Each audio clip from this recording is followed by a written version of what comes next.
Мужчины тоже умеют плакать, и боль на части их сердце рвет.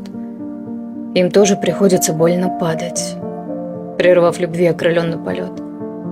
Им тоже порой не хватает внимания, заботы, нежности, да просто тепла. В душе их тоже ютятся страдания и не дают им заснуть до утра. Проблемы мужчин гораздо сложнее. Им нужно поддержкой, быть верным плечом. Им нужно быть старше, сильнее, мудрее, семью обеспечить, построить свой дом. Мужчины любить безгранично умеют. Умеют прощать и не помнить обид. И если мужчина вас любит, лелеет, учитесь слышать, о чем он молчит.